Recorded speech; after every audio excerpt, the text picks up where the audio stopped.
And a good Monday afternoon. Roger Hill with the VELCO Weather Hazards Outlook. Looking at the current situation across the region, we have a kind of a zonal jet stream coming in from the west-southwest and moving across the southeast United States with a kind of a flat ridge. This is when they be seeing quite a bit of severe weather. Up to the north, it's more or less winter, especially out west. Some of that warmth penetrates up into the northeast United States, and today's one of those days.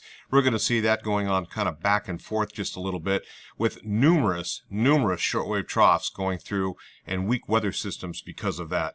Up until the time we get into this coming weekend, and then a more significant potential rain situation, and maybe even some thunderstorms with a mild intrusion. All of that working in along about Saturday, and then a sharp cold front working through somewhere about Saturday afternoon, Saturday night, and into the day on Sunday, just beyond this outlook period. So a multitude of weather. Let's take a look at some of the computer modeling. European on the left, we have the Canadian model on the right-hand side, both of these deterministic models, not ensembles.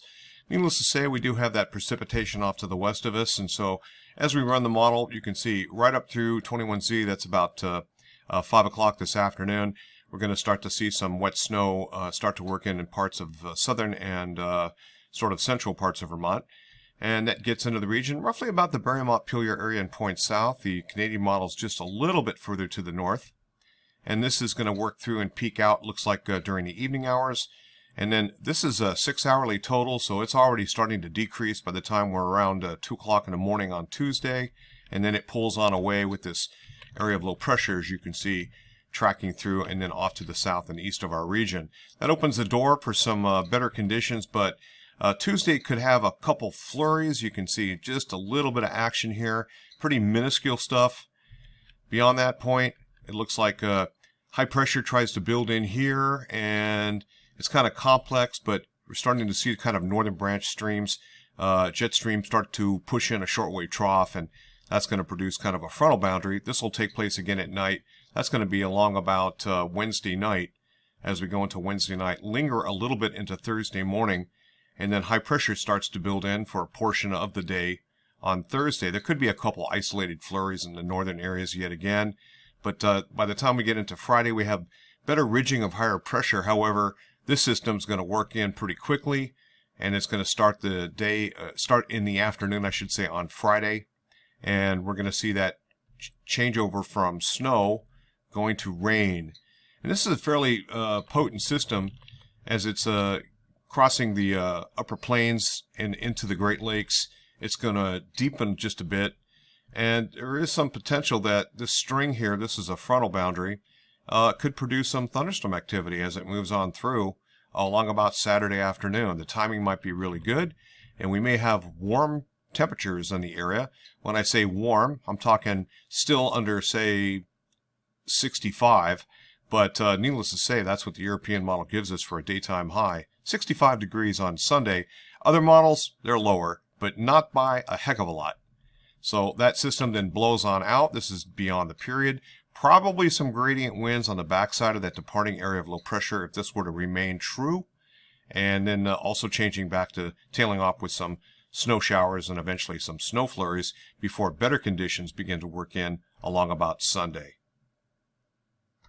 Looking at the GFS ensemble centered on the grid point of Montpelier, these are 3-hourly quantitative precipitation forecasts. You can kind of see the signal here when the precipitation will take place. This is our first system that comes in tonight. Then it dries out. Then the next system, and so on and so forth. This is our weekend system. So you can see it's got a kind of a double peak here, probably incoming with the stratiform precipitation and then some convective precipitation potential once we get into Saturday afternoon. And then beyond that, things kind of tail off as a little bit of snow. In terms of temperatures, let's go to about the top of Mount Mansfield at 850 millibars or hectopascals.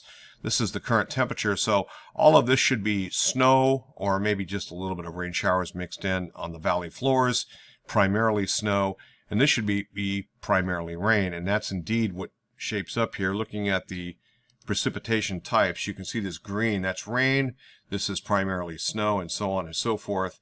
Looking at winds, right now, winds don't look too bad. Again, this is back up at 850 millibars. Anything over 40 is something we always watch here. A little bit of a possibility here this weekend. So that's when we can see some stronger gradient winds, but even they look kind of marginal at this point. And in terms of total snowfall, well, we have these kind of stepping stones, so about an inch, another inch, or inch and a half, and so on and so forth. That all adds up. We might see total snowfall accrued by the end of this period somewhere around 4 inches, according to the GFS ensemble. Now, the European ensemble gives us something about 2.5 to 3 inches, and I think that's probably a little bit more reasonable. In California, they're back into another atmospheric river setup. And of course, this extends north into Oregon and Washington as well, and the interior sections of the central and northern Rockies. In our neck of the woods, we're looking at about 1.5 inches to our west. This is the 1-inch line with the blue line here, so a little bit less, half an inch over here in the coast of Maine. So somewhere up to about an inch, a little bit above normal, just slightly though. And 2-meter temperatures for the climate reanalyzer at the University of Maine shows you pretty cold anomalous air up in central parts of Canada, pretty warm up in the north slope of Alaska into the Arctic, and that's what's caused that jet stream to dip here. And of course we have above normal anomalies from Mexico into the southeast U.S. where that jet stream is so strong, separating the northern branch and the subtropical branch. And needless to say, we're into this here. It's a little bit below normal in the vicinity of Vermont.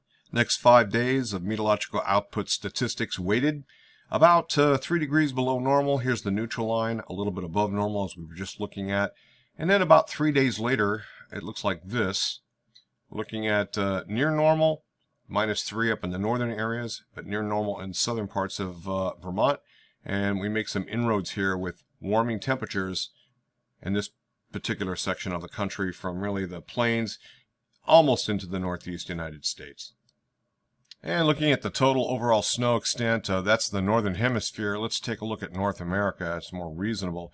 You can see that we're basically on a line right now that is a little bit above normal since basically about mid-February, and we're continuing to be in the upper categories here going into the month of April. Roger Hill, Wuthering Heights. Thanks for watching.